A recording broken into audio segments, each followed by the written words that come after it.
Welcome back to our channel Ivika cooking and craft. ఇవాళ మన video special మా అత్తయ్య రెసిపీ అండి. ఆ రెసిపీ ఏంటంటే సర్వ పిండి, తపాల పిండి, గిన్నె పిండి చేసే విధానం చూద్దాం.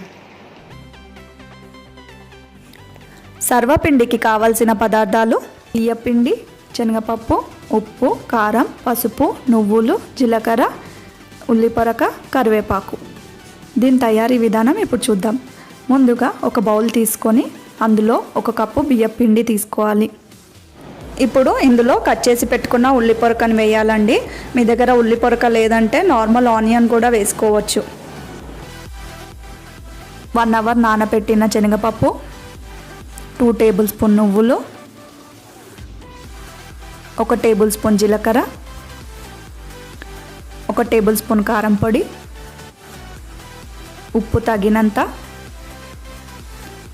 1/2 టేబుల్ స్పూన్ పసుపు, కరివేపాకు కూడా వేసి అన్నీ మిక్స్ చేసుకోవాలి. ఇప్పుడు ఇందులో కొద్దిగా వాటర్ యాడ్ చేస్తూ పిండిని ముద్దలా చేసుకోవాలి.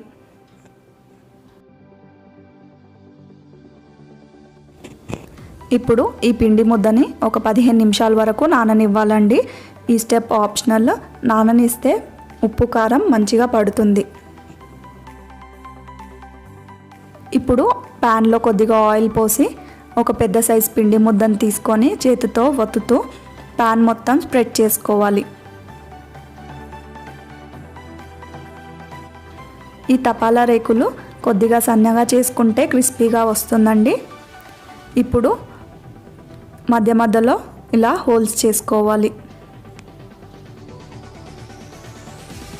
హోల్స్ మధ్యలో ఆయిల్ వేసి స్టవ్ ఆన్ చేసి మీడియం ఫ్లేమ్ పైన కాల్చుకోవాలి.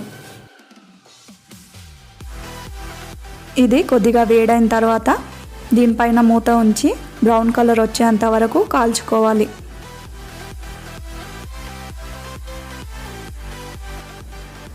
మధ్యలో మూతను తీస్తూ కాలిందా లేదా చెక్ చేసుకోవాలి. అండ్ తపాలా రేకు మొత్తం చుట్టూరా కాలేంత వరకు తిప్పుతూ కాల్చుకోవాలి. ఈ రెసిపీకి ఎన్నో పేర్లు ఉన్నాయండి. తపాలా రేకులు, తపాలా చెక్కలు, సర్వపిండి, గిన్నప్పాలు అని కూడా పిలుస్తూ ఉంటారు.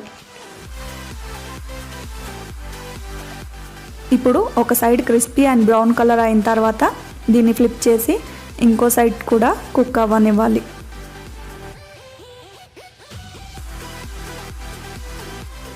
చూడండి ఫ్రెండ్స్, ఇది 2 సైడ్స్ మంచి కలర్ వచ్చింది కదా. దీన్ని సర్వింగ్ ప్లేట్లోకి తీసుకుందాం. ఇప్పుడు దీన్ని పెరుగుతో సర్వ్ చేస్తే చాలా టేస్టీగా ఉంటుంది ఫ్రెండ్స్. ఈసారి ట్రై చేసి చూడండి. ఎంతో టేస్టీ అయిన తపాలా రేకులు లేదా సర్వపిండి రెడీ అండి. ట్రై చేసి చూడండి ఫ్రెండ్స్ ఈ రెసిపీని. నా వీడియో కనుక నచ్చినట్టయితే లైక్ చేయండి, షేర్ చేయండి, సబ్స్క్రైబ్ చేయండి. Thank you all for watching.